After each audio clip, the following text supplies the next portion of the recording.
Tonight we are going to be talking about John Grant's excellent new album Love Is Magic, which is out on Friday. So please welcome to the stage John Grant.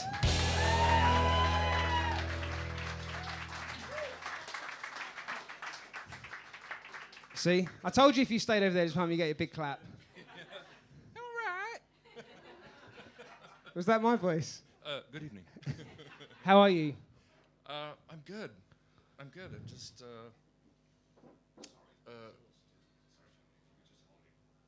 I'm good, thank you. Yeah, I just got in yesterday and trying to figure out if I can remember what I did today so far, but I can't seem to. But yeah, I'm just settling back into being here and getting ready to go out and do the album thing. So, What's your mind space like after you've finished an album? How long does it take to sort of detach yourself from it? Decades. I think I sort of detach very quickly. I don't want to have anything to do with it for a month or so, and then, of course, as you go out on tour, you have to be faced with it again and look at what you've done. Face it head on, and I have to say that it's been quite nice so far getting back into this one. I'm gonna have fun saying those things on the stage that I wrote for this record. Does it ever happen where you're like, oh, I'm not looking forward to saying that? Well, I think there's times where you think, oh boy, did I say that? Or did I reveal that? I mean, I don't really think that people are as mysterious as they oftentimes think they are. Or, you know, people think they're withholding so much information and, oh my God, I can't believe you said that. But it's like, well, we already knew that about you as well anyway, just, you know, by the things that you've chosen to withhold. So, but yeah, there are times when there's delicate things that you think, well, I don't know if I'm going to be able to do that every night or inhabit that song, or if I'm going to want to inhabit that song. Metamorphosis on this record, the first track on the record. Yeah.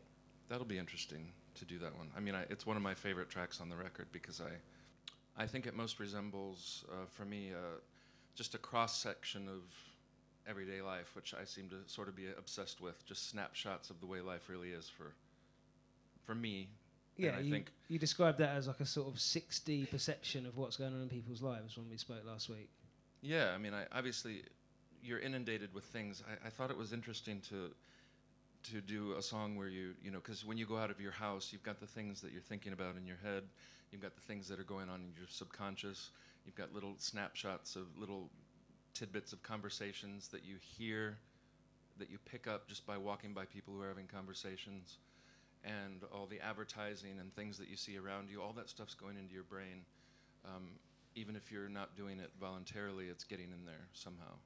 And then in the middle, you have this dream sequence where your brain is sort of processing all that information, and it doesn't necessarily have to be an actual dream, but you have those moments where you sit down and you have some quiet, and you actually get some clarity, and something pops into your head. Like in this case, I mean, I often think about my mother's death, but it's not something you think about every day, you know. And when I wrote that song, I was thinking about what it was like, you know, just, you know, 23 years on, just sort of what it was like to be watching someone die and thinking about mortality and making peace with. I guess that's one of the things included in Love Is Magic is that even if things go really well, one of you is going to watch the other one die. So that's the best case scenario. Yeah. I mean, Metamorphosis is quite a sort of opening statement, isn't it? Yeah. You knew that was going to be a statement song. Yeah. So I mean, which came first? Has the everyone egg. heard Metamorphosis, the song? No, it's not out yet. Yeah. I've had it for months. But I mean, it sort of opens with that sort of surreal. It opens with a very surrealist lyric of snapshots of days, and then goes into a beautiful lyric about where you were when where your headspace was at when your mother died. I mean, that must have been that. I'm sure that wasn't just a sort of easy lyric to write. That took days, right? Yeah, it took days, and I remember feeling really, you know, somber and not necessarily down, but just sort of thinking about what it was really like, or you know, what it's like to to lose somebody like that, and also not to be really present for it. I mean, there's so many variables going on, and it's, just I was quite young, and I was, finally starting to, embrace my sexuality and feel like I could venture out and just sort of be myself a little bit, and then, it's like a really dark British, like something like Nighty Night, some really good black humor where, you're like, Mom, I've embraced myself, I'm feeling good about myself. Oh, but I'm disappointed in you, and then dies, 2 seconds later. Oh, yeah. But yeah, I mean, it's just sort of an observation, like an observation of grief, just, and about processing grief, and about whether you're able to or not able to. And for me, it took me a long time to process that. I think everybody really struggles with the mother's a big one for everybody, I think. I assume, no matter what kind of relationship you have, with them. And how does that work in your head before you're starting a record? Have you already got what you want to say in your head? Like, did you know you wanted to write that song, that you were ready to write that song, or? No. I think for the way I did this record was to go into the studio down there in beautiful, beautiful Cornwall, and I just wanted to start, getting to know those instruments in this studio, in Benj's studio down there, and just start making sounds and just start writing on them. So I basically created all these. I think we had like 20 different, oral canvases, I keep seeming to want to call them. Just all these sounds, and then I started putting them together. So it took me a long time because I wanted to live with them and think carefully about what kinds of sounds I wanted and get them right. And so I worked with Benj, who is an expert with all the modular synths and the old analog synthesizers, and he really. So what I could do, basically, he was engineering and helping me find the sounds that I wanted. So I could just sit there and play and create, and I didn't have to be an expert, so I could get fast results because I was working with somebody that knows what they're doing a lot more than I do when it comes to sound design. And I did that over the course of 10 months, I think, on and off, coming and going, because I was doing the festival in Hull and the Scott Walker thing at the Royal Albert Hall, and so there were lots of different things going on, and I just, I did the last record in 4 weeks, and that was sort of scary for me. I didn't like not being able to live with it a little bit. So how long did you have the idea for this record in your head? What was the sort of the germination of it, the original idea that you wanted to do with it? I mean, I'd never really. I'm always just writing things down. I just write down little snapshots, little tidbits, and words and phrases and stuff. But I didn't really think about exactly I didn't really know exactly what I wanted to do when I sat down. I just made the sounds, and then the songs just started to sort of, I don't know, just an idea pops into your head, or a certain type of sound, or a certain type of mood sort of dictates what the song's going to be about, I guess. I'm not really sure. I just, it's different every day, I guess, how I approach it. I've never really felt like I have a specific plan, because I didn't write the lyrics for most of the songs until after I had the sounds, until after I'd, created like an instrumental. Right, and was there a lot of overlap with the Creepshow project? Had your new record begun before that? No, that started after that. Well, I guess it was during that.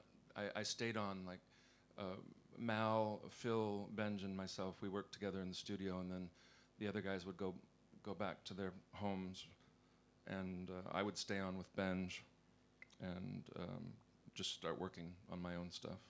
And the Creepshow thing was quite different, because I was coming into a relationship. The three of them are very used to working together in Wrangler, and I was sort of added to the mix. But it felt really natural and comfortable to be working with those guys. But it was very, it wasn't my thing. It was all four of us equally composing and equally putting in our ideas, and so that was good for me. What did you think of Cornwall? I think about moving there all the time. I think it's fucking incredible. Is it St. Ives that's down on the tip? I haven't been down there yet. I didn't want to go there in the summer. Sounds scary to me. Have you had a Cornish pasty? Yeah, I have. Yeah, very good. I mean, the sort of this album and the sonics of it are very sort of at odds with the bucolic surroundings of beautiful Cornwall. Yeah, that was one of my favorite things about it. Was there was a window that looked out from the studio, the basement studio. There was a window that looked out onto the grounds surrounding the house. It was this really incredible, sort of Frank Lloyd-esque mid-century modern house, surrounded by these extensive, well-kept grounds. And it was just really off the hook, beautiful. And there was this beautiful sort of asymmetrical window down in the basement that looked out onto that. And I named that window Rita Hayworth because it was sort of shapely. And so looking out through Rita Hayworth. So you're going to break through it, yeah. Yeah.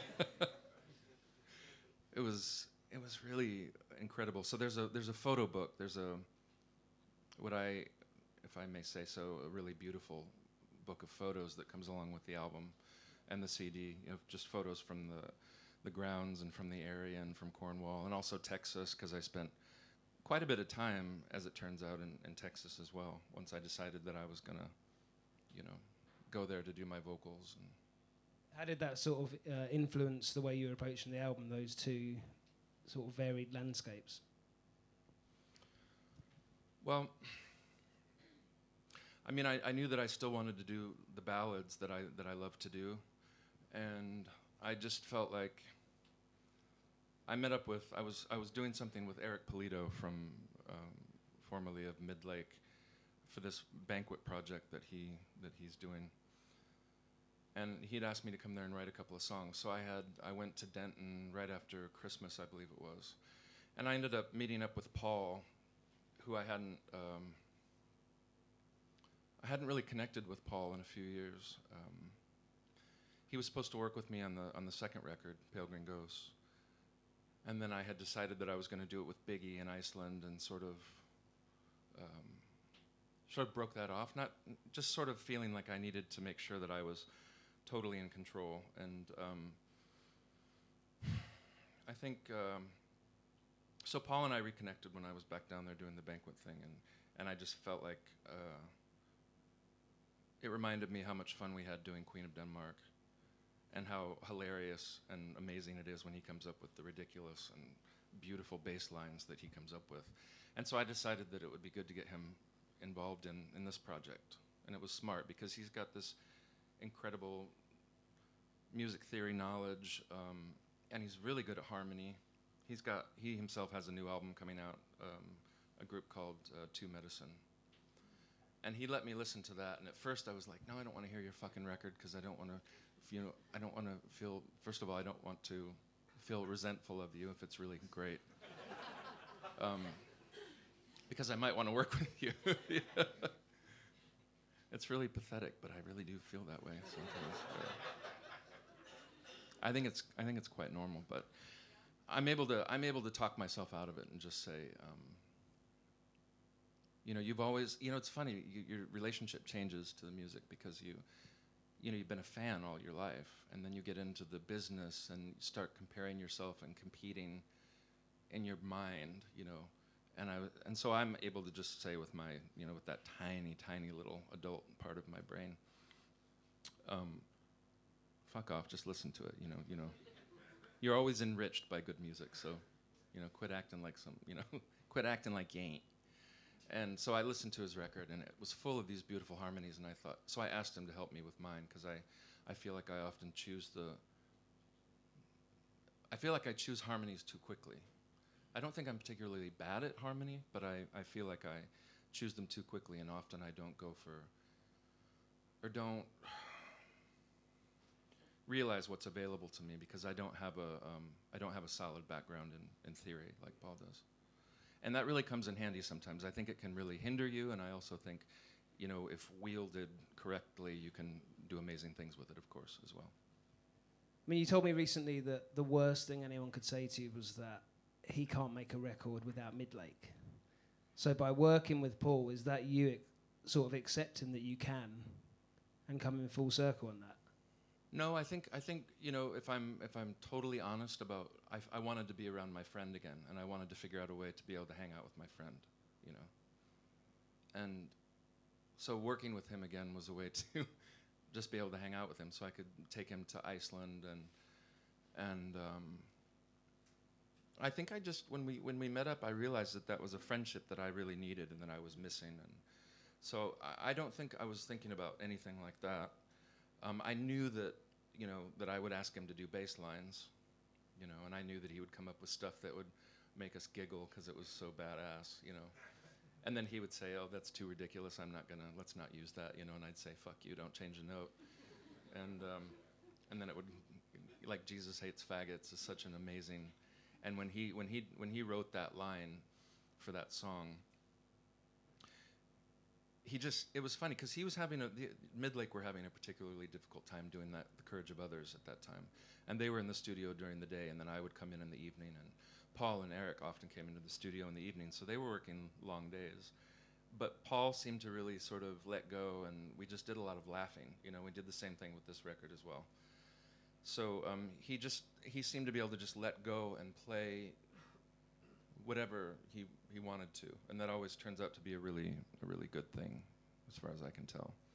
I mean, he tried to pull that same shit on Touch and Go on this record, where he did something really elaborate and felt like it was too show-offy or too showboaty, and I would say, yeah, we're keeping that just exactly the way it is.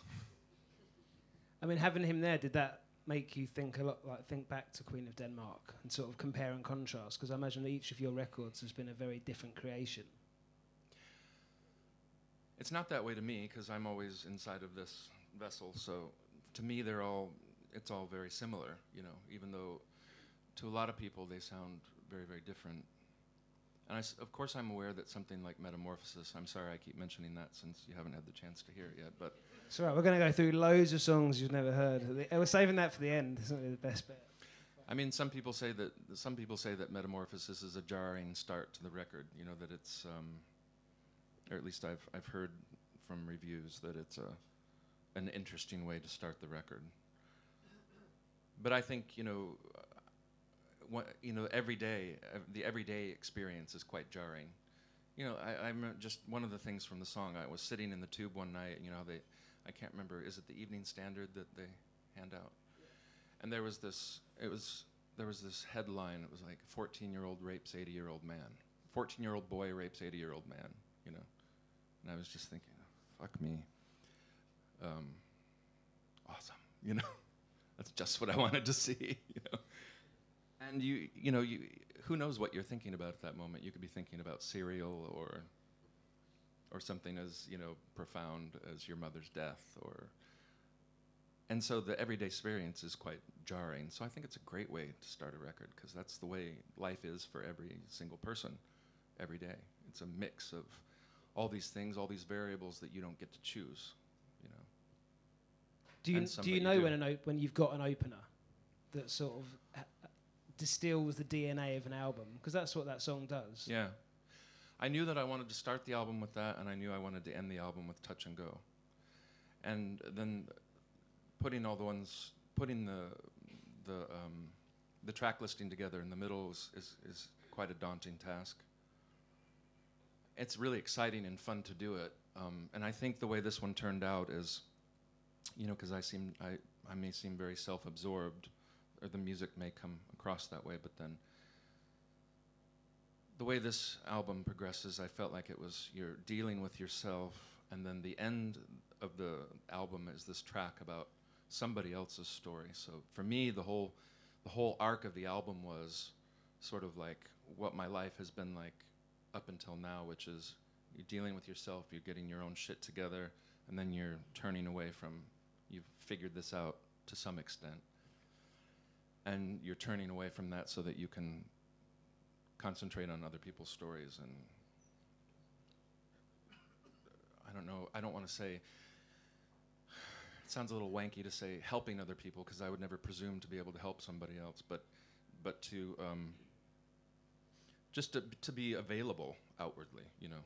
So I thought it was a great, a super cool way to have the record arc, dealing with all this shit, dealing with love and the inability to love, and the fact that you're trying to learn how to love and, you know, learn how to love yourself so that you can turn. I mean, it's a very basic story, you know. As a lyric writer, are you always writing, or do you just write to song? I think I'm always writing. I think I'm always writing, you know, just always writing things down, always thinking. And then it's sort of there's a moment when you decide to record it to tape, you know. It's sort of like this process is constantly going on, and all of a sudden you decide to walk into a certain building where they can push a button and it can be recorded, and then you walk out, but it keeps going. So, yeah, that's how I see it at this moment. And in terms of the sonics, what were your sonic influences on this record? I mean, this is your most electronic album, would you say? Yeah, I mean I suppose it is just. It just is, because, you know, that's all I did was sit there and play on all these beautiful, beautiful, beautiful, beautiful instruments for, you know, months and weeks at a time. And, like, you know, Benj has a Yamaha CS80 and a Prophet VS, which has the most incredible string sounds on it. So, yeah, I guess it is the most electronic album I've done, but I don't know how else to say it. Was there any sort of sonic touchstones you had in your head that you wanted it to sound like? I mean, there's tons of things that I think of. I think of, you know, I'm always thinking of Devo, I'm thinking of Grace Jones, I'm thinking of Missing Persons. I'm thinking of a lot of stuff from my past, that's for sure. I'm thinking of bands like Talk Talk, even though that didn't really inform the sound of this album. I mean, The Color of Spring is my favorite Talk Talk record. It's his too, or hers. Yeah. It's theirs. It was at the end of that. There's the song at the end of that record, "Time It's Time," which I think is one of the most beautiful things I've ever heard. And I've been listening to it ever since it came out and have never stopped. So there's these things. I mean, even when I did the first Czars record, or the first Czars record on Bella Union, Before But Longer, I was thinking about Chris and Cozy throughout that record, but you can't really hear that. So I guess, in fact, I even sent it to Cozy at the time, and she was so nice. She was so kind to me. She was like, "Yeah, that's not really. That's almost not listenable for us. That's almost unlistenable for us, but you know." But she was still gracious. She was still gracious, you know, just accepting the fact that I was still very, very inspired by them, you know. Didn't matter if I was doing something that she wanted to listen to or not, and that wasn't the point, you know. But yeah, I was listening to, you know, David Shire, the composer who did the Conversation, the score to that movie. That's a favorite score of mine, and he also, during the making of this record, I discovered that he had done a score for Apocalypse Now that was not used in the film, just on all analog synths. And I was able to get a copy of that, and it's so fucking good. So beautiful. And I listened to Ennio Morricone nonstop throughout the making of this record, just like the Giallo stuff. Is it Cat o' Nine Tails, that movie? There was a compilation called Psycho Morricone, and Paul found it quite funny because every time we got in the car, it was just that soundtrack, that exact soundtrack. And I love the way, you know, that music transforms the landscape. I suppose all music does, but for me, I think it's particularly beautiful to have this really moody, morose-sounding music and beautiful music in a sunny place like Texas. You know, driving down the road there. So yeah, I couldn't seems like that was completely comforting to me, those two scores. And I listened to a lot of Esquivel and Les Baxter during the making of the record too. Really, really love Esquivel. He did so many strange and interesting things with his orchestra and with sound in general. So I was listening to that a lot, and strangely enough, I don't know if you remember the song, what's the song by Thomas Dolby at the beginning of his, I'm sorry, is it Dissident? Is anybody? Yeah, I fucking love that song. And Paul and I were sort of nerding out about what was actually going on in that song, just sitting in the car listening to that. And we ended up listening to that quite a bit as well, just that one song. Would you ever consider doing a soundtrack? Yeah, I really want to do a soundtrack, but I'm also careful. I feel like it's sort of like a be careful what you ask for type thing, because I know it's a different beast altogether doing that. And you're forced into a collaborative relationship that you don't know, that you know, that if you haven't obviously worked with them before, you don't know what that's going to be like. And I think, you know, there's a lot of, obviously a director has a very strong opinion about his movie and the producers, and I think the amount of people that get involved. I think it's a lot more complicated. It depends on what kind of a deal you get, I guess. I guess you could go into something and say, I want to have free reign to do whatever the fuck I want to do, and you can't say anything about it. And I think that would be kind of rare to get something like that, but it's certainly possible. But I really love, you know, horror scores, and so I would love to do a horror movie. Something like, I don't know, has anybody heard Colin Stetson's score from Hereditary? I think that's so fucking beautiful. Yeah. And I really like the movie too. I think it's interesting that somebody is still capable of making you squirm psychologically. I mean, that psychological horror, it seems like people have forgotten. Because, I mean, judging from what I can tell when you go to the movies, because rarely is there a horror movie that comes out that induces anything but, or elicits anything other than laughter or disbelief that somebody thought you could be scared by that, you know.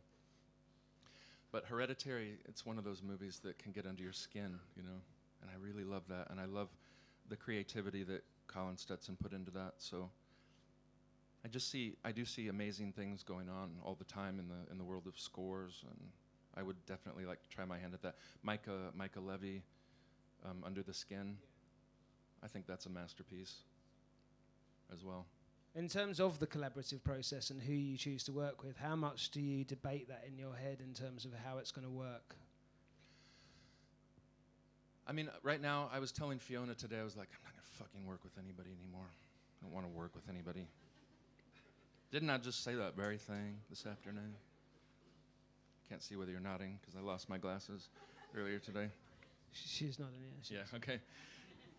Yeah, I find it really stressful because you project all your shit onto them, and they project all their shit onto you, and it's a great thing, but I don't feel like I do my best because I feel like I feel like I often make the mistake of trying to be what I think that person wants me to be instead of just being myself, you know?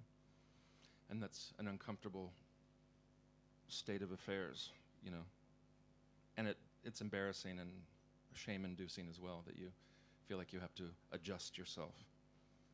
So maybe I'll get better at that and I'll feel more comfortable collaborating, you know? But I don't want to be smothered by anybody, and I don't want to do that to anybody else, you know. And I like to I just want to be able to do whatever I want to do, but that's being on your own and doing it all yourself is also like it's another be careful what you ask for type thing, you know, because it puts it all on you, and that's I have to say the pros outweigh the cons of that for me. In that sense, what was the working dynamic like between the three of you on this record, you and Paul Alexander and Benj? Well, it was just tons of laughing and cups of coffee and tea and that ridiculous, that absurd landscape down there, and just getting excited about sounds the whole time, and me, you know, most of the time I just let Paul do whatever he wanted to do because I knew that I could trust him, you know. So I mean, the lyrics for or the song "Smug Cunt," has such a, I mean, it has the most beautiful jazz chords in it, and the most beautiful jazz harmonies. I mean, it's really sounds like the Carpenters. Those that chorus is huge. It sounds like the Carpenters with like an electronic horror, background. And I love the juxtaposition of those things. And I would say there's only one song. I mean, there's only one song, "The Common Snipe," where Paul didn't. I didn't think that the harmonies that he came up with. I thought I might have been able to do better, but I wasn't sure. I wasn't sure. I wasn't really sure what I thought. So I went with what he came up with, and it's beautiful, however you want to look at it, in my humble opinion. But that was the only time that I thought, I might have done something a little different there. But the bass line. Did you for tell him Touch that? and Go. I did at the time. I said, I'm not sure that's. I could do Am better I? than Yeah. No, I wouldn't never say that, but I would say, I'm not sure about that. Let me think about it. But yeah, we basically just nerded out about sound and talked about music, and ate food together and had too much caffeine and freaked out and panic attacks and all that good stuff. It was an incredibly positive, joyful experience for me. And I've told Benj, I said to Benj, do you mind if my sister comes and visits you after I'm dead someday, so that she can see where I was the most happy in my life, in my adult, And he said, no, sure. Sure, fucking freak. What are you like at finishing an album? Are you good at putting a full stop on it, or does it just another day, we just need to tinker a bit? I think what I do is as I start allowing the voices from outside to come in, like the voices that are saying, finish that fucking record so we can put it out. I think there's a part where you realize, where you start to be. I mean, you need to be aware of what you do, your own personal. When you're a perfectionist, you just sort of need to choose when you're going to get off the merry-go-round. When you're going to jump off and let these people who are saying, But I definitely took my time and sort of. Like I said, I wanted to make sure that the sounds were right, and I wanted to make sure that I was totally in control of, because there's so many times, even when I was working with Biggie, which was a great experience. I mean, they call him. He has his name in Icelandic, or the name he's chosen for himself, is Biggie Vera, and Vera means virus, and that's how the name was chosen for him. I guess he chose it, but I think it was suggested by one of his colleagues, was because when he starts working on a sound or a song, it's just a process that has to run its course, because he won't stop until he won't ever stop, actually. You just have to sort of, hit him over the head with a sledgehammer and knock him off the chair or away from the keyboard, Did you do that? I did have to tear him away from the keyboard. I didn't use an implement like a crowbar or anything, but I remember there were sounds for Pale Green Ghost, for example, where we had achieved what, in my opinion, at the time was the perfect sound for a specific part in that song. And then I'd come back the next day and it would be totally transformed, and totally, because in his mind, he's moving. He's like, oh, that was yesterday. I'm moving on, you gotta live in the moment, So I wanted to make sure that I was totally in control of that, but then you gotta let other people be in control of you, because I'll never stop either. I'll just keep going too. But I think I'm pretty good at saying, this is where it needs to be. Much better than I used to be, for sure. How did it feel that last day in the studio? Had you felt like you'd accomplished what you set out to do? I mean, I felt like I was going insane, so I knew that I had achieved my goal, And you just can't fucking hear it anymore. You have no idea what you're hearing, So that last day in the studio was sort of like, it's mixing, the mixing of the record. And I find that to be, it's a difficult process all the way to the end. because you're listening to every single sound. And you really have to, you got to trust the people that you've chosen to do the job and let them do their job, which is difficult to do. You got to let them do their thing. And I worked with Craig Silvey doing the mixing. I think he did a really amazing job. But I certainly had all sorts of opinions about it, on a daily basis. And I want to be present for that. But what I would do is I would just come in late in the day, let them just do it. Let them make a mix, and then come in and we'd talk about it. But yeah, the last day in the studio, I don't even remember. I just remember I couldn't wait to get the fuck out of there and not hear it anymore because it was driving me insane. Because you just lose perspective. I think that's how you know when you're done, is you've totally lost perspective. Yeah. In terms of moving on to the track by track, we've spoken about Metamorphosis a bit. Yeah. Tell me about how that song came about, what the origins of it were. Well, it was one of those songs where I just had the beginning and the end of it.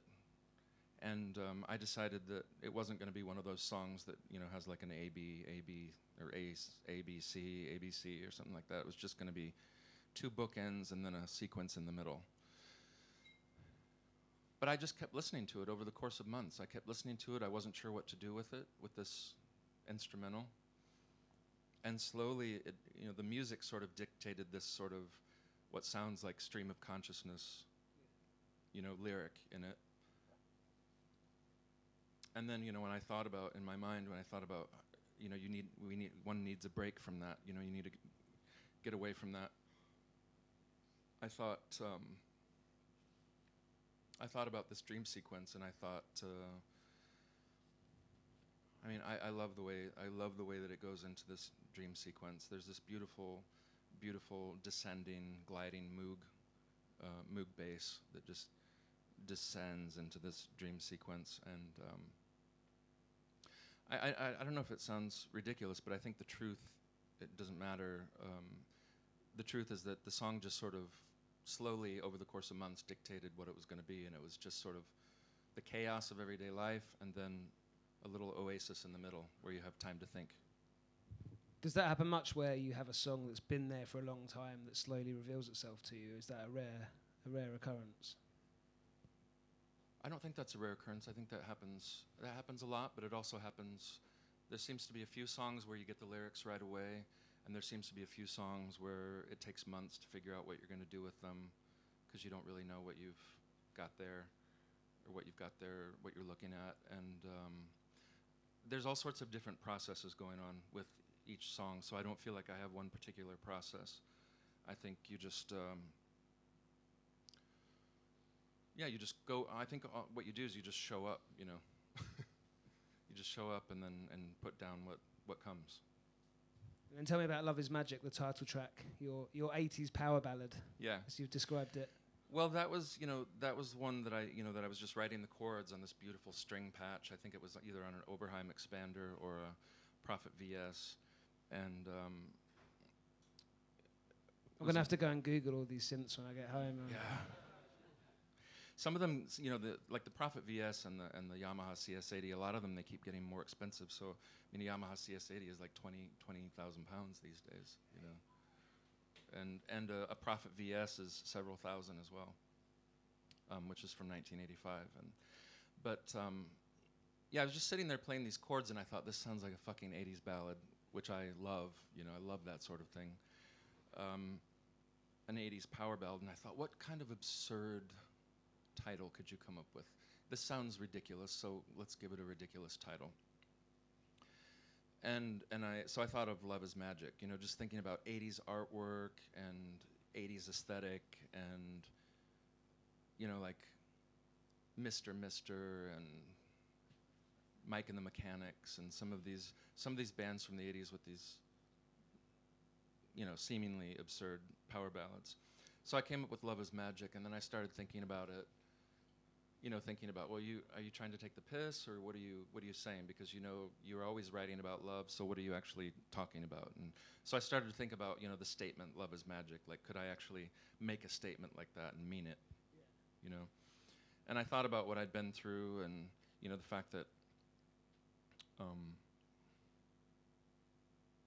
well, I don't want to get too personal, but I mean, I was going to say I haven't been too successful in relationships, but I wouldn't. I think that's inaccurate. I mean, I've made some incredible friends, and I've found out some incredible things. Even the nastiest relationship that I was in, brought about the process of me becoming aware of some faults in myself that have led to much greater happiness. So that was the standpoint from which I was saying love is magic, because even if you say, you have a horrible breakup with somebody and it's horrifying, then you may have this. You're still going to get these diamonds out of it, hopefully, if you open yourself up to the possibility of that, And then also, I was thinking, well, think about those other people who have really beautiful relationships. They're going to have to watch each other die, and they've been, stewing in each other's juices for 40 years. So that's going to be particularly difficult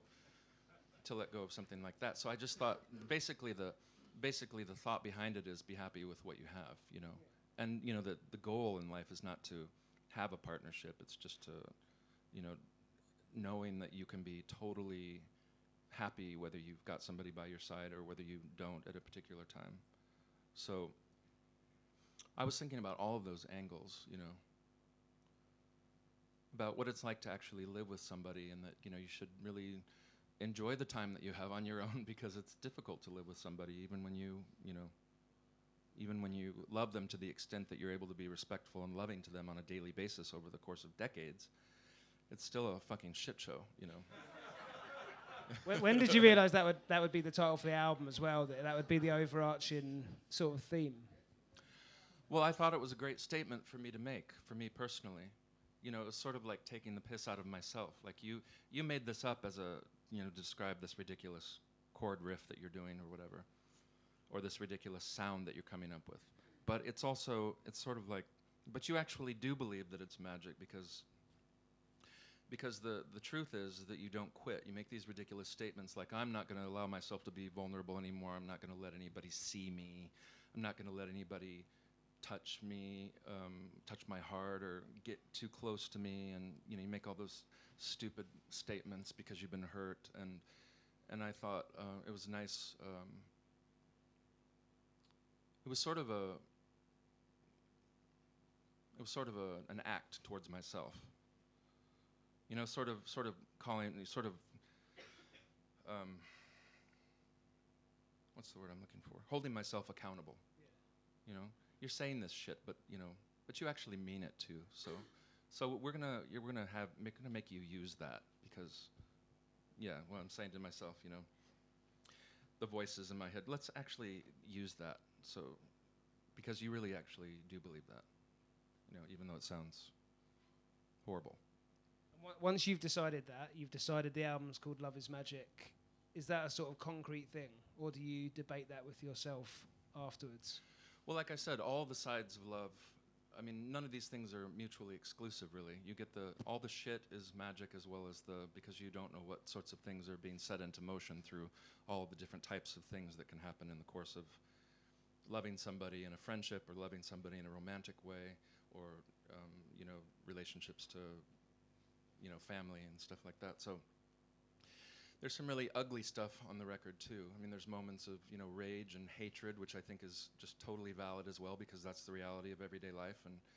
And I feel like if these things are happening, and they're happening in your head, then why not say them? I mean, you don't have to say them.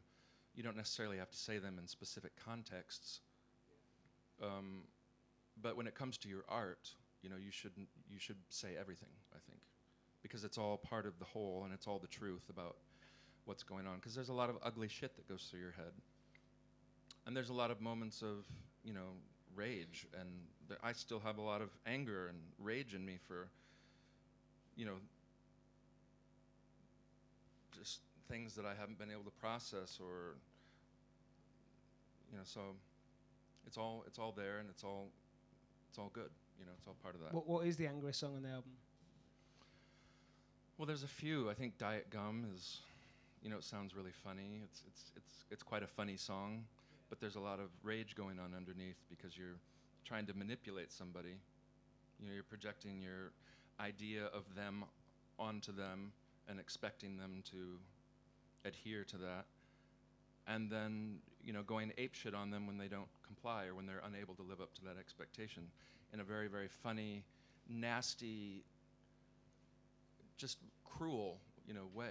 Yeah. Did that lyric come easy to you? It sure seems did. to flow, really. Yeah.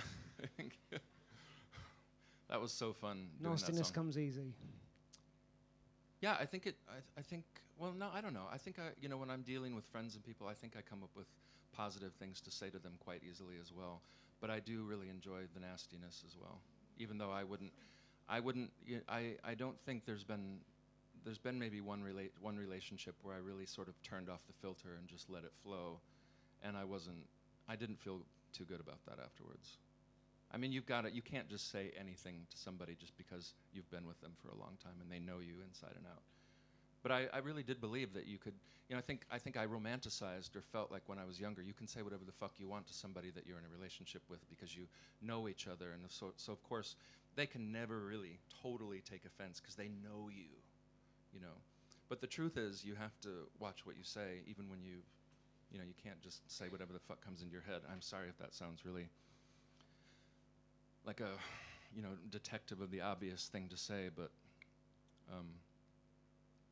I didn't adult as early as some others. And then tell me about Tempest. It's almost got a sort of classical vibe to it. Tempest. Yeah, that's probably my favorite track that I've ever done, for me personally. And I had a snippet from that. I had a little loop for like 7-8 years almost that I made when I was in Sweden, I believe it was, when I was there in Gothenburg. And then the computer that I had created this on, because I'd used this arpeggiator in the Reason program, and I had automated the arpeggiator so that the arpeggiator was going in different directions, switching directions, going up and down, and doing interesting things. And so, but it was only enough for like a verse. And then that computer that I created the song on was destroyed.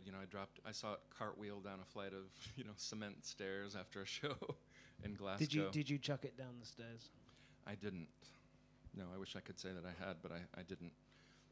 I just lost control of it. And then I sent it away to be fixed, and the guy just sort of absconded with it. He never, like he ceased to exist all of a sudden.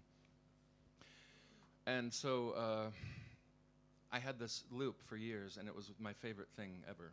I just listened to it quite, from time to time and thought, God, I got to do something with that. And it was on this record where I felt like I needed to do something with it, but I had to create it again backwards and figure out. So I put it into Ableton and did like an audio to MIDI thing and sort of to figure out, because the chords, it was an improvised thing, and so the chords were I didn't know what they were anymore, and I couldn't really pick them out because they were quite strange. Anyway, I was able to create it backwards, but it took me a few months to figure it out. And then I wrote verses to it, and it's basically about the cathedrals of America. It's sort of it's nostalgia about Atari and playing Atari games in the 80s and loving Tempest, the game Tempest, which is my favorite, and the sounds are incredible. But it's also about hanging in the mall, which is the real cathedral in the States, as opposed to, the churches that we're told, where you ostensibly go to actually worship something, but, the real cathedral. So I was thinking about what is the real cathedral, because I was thinking about, how we came to have the system that we have, and how we've come to choose the people that we have running the system. And I was thinking that, it was chosen a long time ago, and people have been lying about, what their actual cathedral is, So I thought it's sort of it's about two things. It's about me loving Tempest and loving the sounds of Tempest, but also thinking about what happens to me when I walk into a mall as an American. I just feel my bowels loosen as I come into this, cathedral of consumerism where I feel at home, and there might be what we would call in the States an arcade, a different type of arcade. You knew that was going to be there among those things. Anyway, so it's sort of a collage of those things, and I have to say, I really, really love that song. And in terms of connected to the people in charge, I suppose we should talk about Smug Cunt. Yeah. Was there a placeholder title, or was it always called Smug Cunt? It was always called Smug Cunt. It was the first thing that came to mind because in dealing with certain types of people, and I'm not saying that I can't be a smug cunt because I surely I can get into that role occasionally as well. But I was thinking about the people that go out into the world with the goal of realizing their empire, no matter what it costs to anybody, and people who go out, the people who are so ambitious and consumed by ambition, and when you call them a smug cunt, it's a compliment to them, and they say that to you, that's a compliment. That's what I want to be. That's what I've been trying to be. That's why I have shit and you don't have shit, and that's why bitches want to get up on this and and not on that. Because it takes this to get that, not that to get this, I'm a music journalist. That's just how it goes. Yeah. No, but I don't know why. No, I was just thinking about narcissism and arrogance and just the people that go out into the world, with the idea. I mean, people who read these books about how to manipulate people, to get what you want, and that's just something that's totally foreign to me. But I mean, when you hear a song like Diet Gum, I mean, I've engaged in my own forms of manipulation. So it's sort of a study of like saying to somebody, "You're a smug cunt. Look what you've done," and then you also have to. It always comes boomerangs back to you as well. It's like, well, you're doing different things in different ways in different areas. So, but it's fun to just scream "smug cunt" in the middle of these beautiful Carpenters-esque, jazz chords.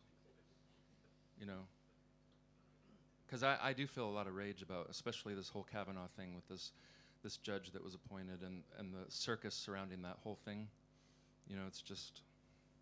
It's nauseating, and so I feel like I need a song like it's a gift to myself and to other people that you can blame it on me. Oh, I'm just humming along to a song that someone else. Yeah. This isn't me. Yeah. And in terms of he's got his mother's hips, what was it about that track that you wanted to get that out there early before the album came out as a sort of signifier? I mean, that was suggested. That wasn't suggested by me. It was suggested by somebody else to have that as a single, and I think I just didn't have the strength to resist at the time. But because I didn't have any perspective, But I do really love that song for the bass line. I love that bass line, and that's one of the bass lines that I wrote. That Paul didn't write that, and he also didn't perform that one either. But I was thinking about, I couldn't stop thinking about Michelle and Dege Cello while doing that one, and trying to write a bass line that would have her nodding along, And so I love the way that song moves, and I'm just talking about. I mean, this was inspired by somebody that I know personally and have known for a really long time. And it's one of the nastier songs. It's sort of calling somebody to, or taking somebody to task for being a douchebag. But having fun with it at the same time and thinking of creative ways to be a judgmental cunt. And the flip side of that is there's a pair of sort of post-breakup ballads, love songs, towards the end of the record, Is He Strange and The Common Snipe. How hard were they to write? They seem sort of integral to the theme of Love is Magic in the... Yeah, those are definitely, that's the part of the record where I contemplate this loss, but I'm still just sort of enjoying the beauty of this person and sort of enjoying the fact that as somebody who's moved on from a certain phase in his life, that you can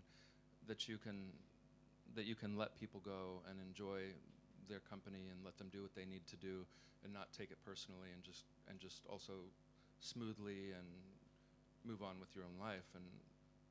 And so it was nice to be able to write love songs about somebody that you've broken up with or that has broken up with you, not as a way of trying to hold on to them, but as a way of does anybody remember the movie Adaptation with Nicolas Cage, where he plays Charlie Kaufman? He plays identical twins, And he talks about this girl in high school that his brother is telling him, you know, that girl that you asked out, she was laughing at you behind your back when you turned around. He's like, I know. And the brother says, well, why were you expressing that love to her? You know, and he's like, because it's none of her business, you know. It doesn't matter that she was laughing at me because this is something that I have for me, you know. I don't think I'm explaining that particularly well, but I really, really love that movie. I think it's amazing. There's a lot of good stuff in it about relationships, but I just, it was nice to be able to write love songs for somebody that you're not with anymore and mean it and not feel it tear at you or hurt you, you know, at the same time. And I love, I mean, Common Snipe is about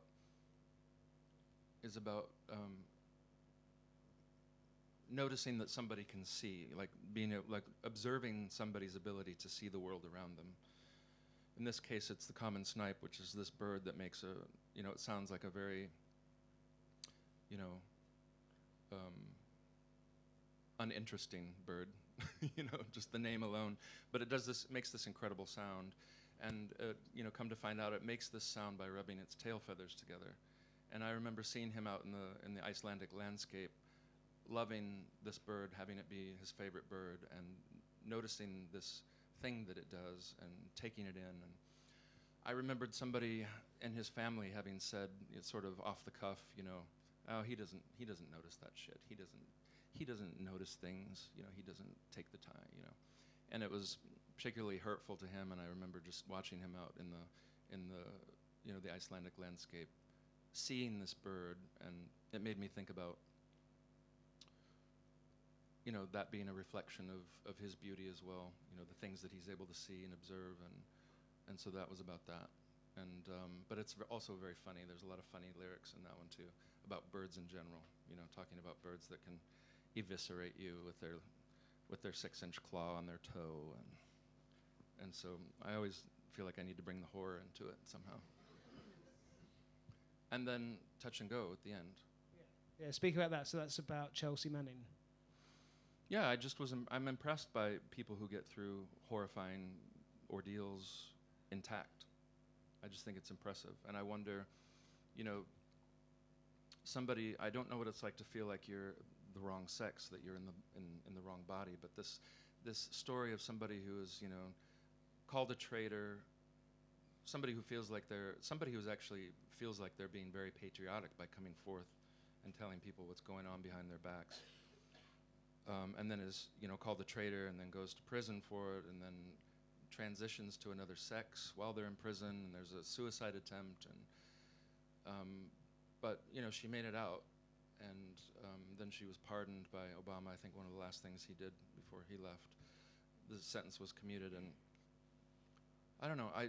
I don't know this person, and I don't know if they would think the song is offensive or stupid, and it doesn't matter. It's just me observing someone else's, you know, what I consider to be incredible strength. And a lot of the people that are saying, oh, fuck you, you perverted fucking traitorous, you know, treasonous faggot, you know, should be put to death. And a lot of those people wouldn't last 2 nanoseconds in that person's shoes. Could never, you know, deal with something like that. So I was thinking about that sort of thing. And like I said, I felt like it was a good ending to the record. You've dealt with your shit, now you're turning outwards. Great, I think we'll take some audience questions now. If anyone's got a question for John. Don't be shy. Yeah. It's really simple. John, how are you so awesome? Thank you. Simple Thank question, you. very complex answer. Yeah, I don't know if the people that deal with me on a daily basis would say that. I think, yeah, but thank you for that. Anyone else? Would you do a Bond thing if you were asked? Oh yeah, in a heartbeat. That's sort of a. Oh, I would love that. That's sort of a dream of mine. I've been listening to a lot of Shirley Bassey lately too, which I can't get enough of. And there's this great remix of this remix album. Have you heard that?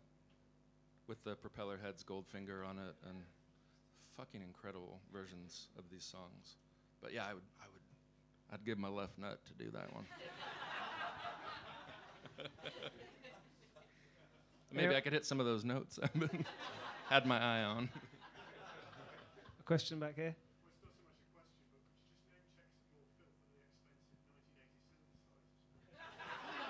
Oh yeah, that's a great question. You know, the only thing, I don't. What's that? No, no, not at all. I wish I had brought a list with me because I sort of. But the Oberheim expander, I'm not sure if that's late '70s. Yeah, but that thing is in a class all its own as well. The Oberheim stuff in general is so. I mean, the bass line and we didn't talk about Preppy Boy either. There's a song that's one of my other favorites on the record. The bass line in Preppy Boy is particularly funky, and that comes from the Oberheim expander. And I also used a an Oberheim 4-voice, but that's 70s. But there's a Korg Poly 61, the 61, which I think. It's getting really synth hub up here. And then the Korg Mono Poly. Incredible. Yeah. I have to put my hat over my lap here. Yeah, sorry, here. Have you ever thought about taking an acting role? And if so, what kind of role would you see yourself playing? That's a great question. Thank you. No, it is because I think when I was in school, that's what I wanted to do. When I was young, that's what I wanted to do, and I was told by my teacher that that's something that she would back me in pursuing if I wanted to, and my parents, were just like, oh, that's not gonna happen. Yeah, you're not gonna be hanging out with perverts and freaks all the time. By the way,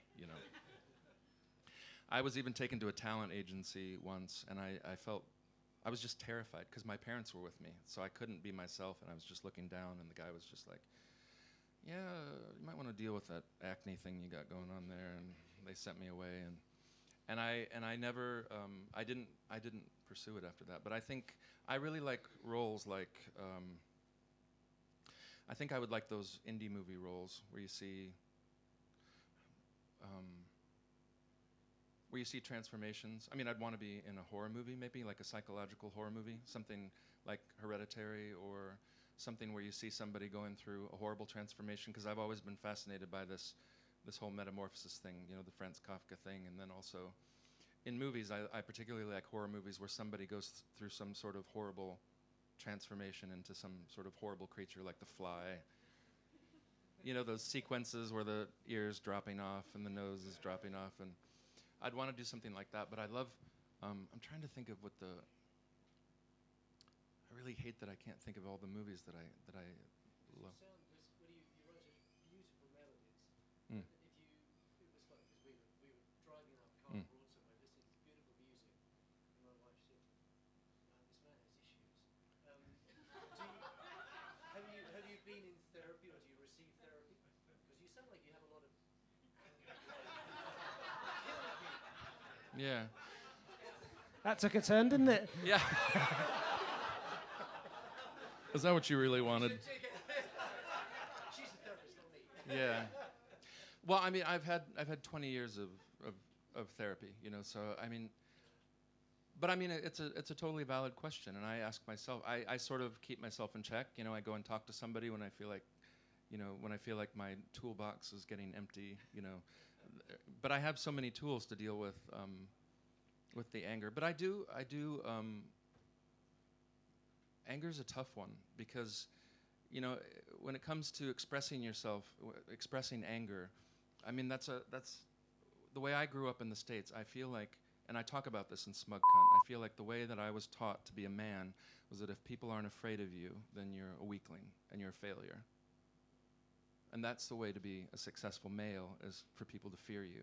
And that's why Trump is there, because he's a perfect example of somebody who has lived by that. And that's, I think, something that's taught in American culture, to to a huge extent. People must fear you, and then you're going to be successful, and you're going to get lots of tail too, because that's really fucking attractive, you know.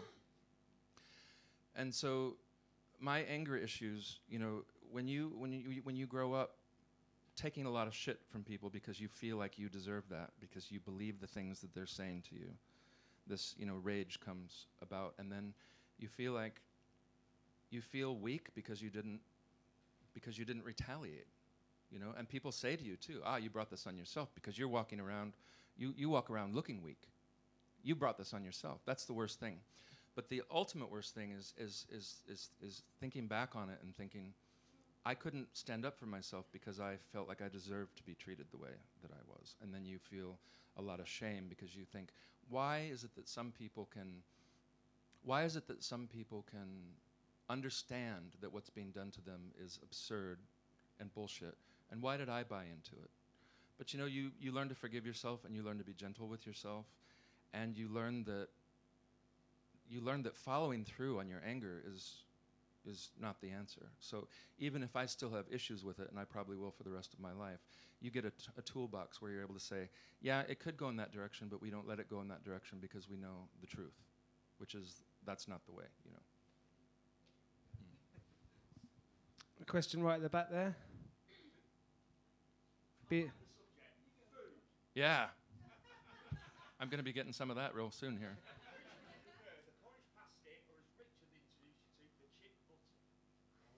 Ooh. Going highbrow now. Here we go. Yeah. You know, I mean, I'm more of a Chip Buddy guy because I've been to the Forge in Sheffield with Richard Hawley and had a Chip Buddy. Richard Hawley introduced me to the Chip Buddy at the Forge in Sheffield. Yeah, and it was fucking good. So I would be making, you know, frequent trips up to the north to have a Chip Buddy if I were to move to Cornwall. Okay, time for a couple more questions. One here. Just going back to what you were saying about your favourite, what your film role would be. Yeah. I was just thinking that sounds pretty much like you did with that video in Russia. I can't remember how you pronounce it, about the whiskey, the song, where you turned into a vampire. Yeah. Did you really enjoy that? I did. I really enjoyed doing that. I enjoyed having the fake blood and the explosion, although nobody told me that it was going to be sort of painful and sort of fuck up my eardrum, you know. It was really interesting, but it was the first time I was on such a big shoot, you know, and I really enjoyed it. And they kept telling me, the Russians kept telling me, they're like, you must do acting. You must get into business of acting. Yeah. Because it's very come natural to you, you know. And and I didn't feel like I did particularly well in that video. I mean, but I do feel like it's something that I toy with the idea of getting into that still, because it's not too late. You can still, well, I mean, I've told myself it's too late, but I know that's not true. Yeah. So. Yeah. Hey, you can be Bond. Yeah. I could. Okay, we'll go for these questions down here, and then we'll wrap it up. Whoever's, yeah. Yeah. Thank you.